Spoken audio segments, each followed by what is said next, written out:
আসসালামু আলাইকুম, সবাই কেমন আছেন? অনেক দিন পর বাংলাদেশের যে পরিস্থিতি ভিডিও বানাইতেছি না, তবে আজকে কিছু না বললেও থাকতে পারতেছি না। আমি একজন সৌদি প্রবাসী। বিগত 5 দিন হয়েছে আমার ফ্যামিলির সাথে কোনো যোগাযোগ নাই, কোনো কথা নাই। ডলার ডলার রিচার্জ করে কথা বলতেছি, তাও পারতেছি না, কল যায় না। এমনি আদি নাম্বার ডাইরেক্ট টাকা রিচার্জ করে কল দিতেছি, তাও যাচ্ছে না, এমবি তো যাচ্ছেই না। আমি একটা জিনিস ভেবে পাই না যে বাংলাদেশ বাদে আরও অনেক কান্ট্রি আছে, যেসব কান্ট্রিতে কোনো ধরনের সমস্যা হইলে, যে কোনো সমস্যা হোক, ইন্টারনেট বন্ধ করে না। আর আমাদের বাংলাদেশ পাওয়ার একজনে পাইয়া নিজেকে অনেক কিছু মনে করে, অনেক। নেট বন্ধ করতে 5 দিন, কি বলে একটু খেসা টাওয়ার ভাঙছে, এসব ভুয়া কথা, সব ফালতু কথা। একটু সমস্যা হয়েছে, এখন মানে পুরো সমস্যা দায়িত্বে আছে। আর বাংলাদেশে কিছু মিডিয়ার মানুষ আছে, এরা এখন উল্টাপাল্টা খবর প্রচার করে।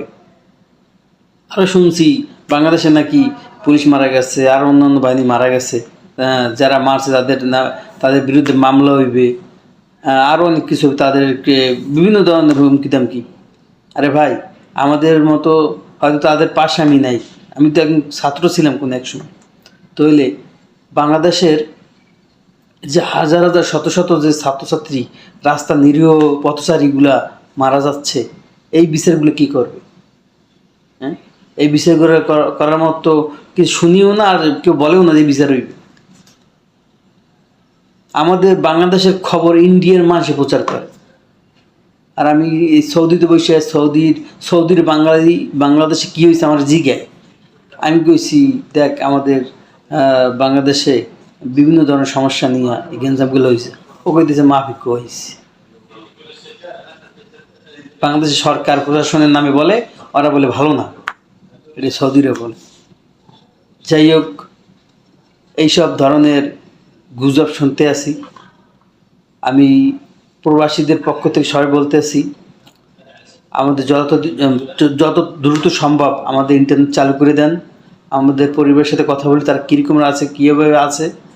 হ্যাঁ, আর যদি তা না হয়, তাহলে আপনাদের তো ইন্টারনেটে পাওয়ার আছে, আমাদের প্রবাসীর দ্বারে রেমিডিসের পাওয়ার আছে। একবার রেমিডিস দিয়ে দিন সবাই মিলিয়া, আল্লাহ তো কিছু পারতাম না। সবাই মিলে একত্রিত হইয়া, সবাই তো দেখছি অনেকে ভিডিও বানিয়েছে যে ইন্টারনেট ঠিক না করে দিলে রেমিটেন্স দেবে।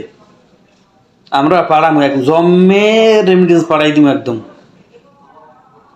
আমার যত প্রবাসী ভাই আছে, আমিও আজ সবাইকে মেসেজ দিতে চাই, যদি তাড়াতাড়ি দ্রুত ইন্টারনেটের কাজ শেষ না করে, এহকালে আর রেমিটেন্স হয়ে দেওয়া লাগবে না। আমাদের যে মাসে 1000, 1200, 600, 700 টাকার যে এমবি যাইতেছে, এমবিগুলো কে দেয়? এই যে এখন বর্তমানে এমবিগুলো যে নষ্ট হইতেছে, হ্যাঁ, আমি 600 টাকার এমবি করেছি, 600 টাকা তো পুরোই শেষ, মেয়াদ তো শেষ হয়ে গেছে। জরিমানা কে দেবে? আমার মতো হাজারো প্রবাসী ইন্টারনেট ভরে দেয়, মা বা বউ ভাই বোনের এমবি দেয় 1 মাসই মেয়াদি। তো এমবিগুলো যে নষ্ট হয়েছে, এই জরিমানা কে দেবে? বাংলাদেশ একটা কান্ট্রি, অন্য দেশের যে পরিস্থিতি, এগুলো দেয়, ওগুলো দেশ না। America, Joe Biden, Donald Trump ইলেকশনের সময় কই ইন্টারনেট তো বন্ধ করে নাই। এদেশ তো আন্দোলন হয়েছে, ইন্টারনেট তো বন্ধ করে নাই। আমার বাংলাদেশ কি এমন? সবাই দেখবে না বাংলাদেশ সত্য যেটা হইবে এটা দেখবে না? ইন্টারনেট বন্ধ করার কি দরকার? এগুলো সব চাই, সব রাজনীতির চাই। এগুলো যারা বড় বড় মাথা আছে তারা করে। তাই যে প্রবাসী হইয়া বেশি যদি আর কিছু করতে পারবো, তবে আল্লাহর কাছে বিচার দিয়ে দিছি। প্রবাসী সব ভাইরা বিচার দিয়ে দিয়েছে, বিচার একদিন হবে, সময়ের অপেক্ষা। ইনশাআল্লাহ আল্লাহ যেন আমাদের দেশের ছাত্রছাত্রীদের হেফাজত করে, সবাই যেন ভালো থাকে, সুস্থ থাকে, এই দোয়া করি সবসময়। আল্লাহ হাফেজ, সবাই ভালো থাকবেন। কেউ গুজবে কান দেবেন না, যেটা দেখবেন ওইটাই বাস্তব মনে করবেন। সবাই ভালো থাকবেন, আল্লাহ হাফেজ।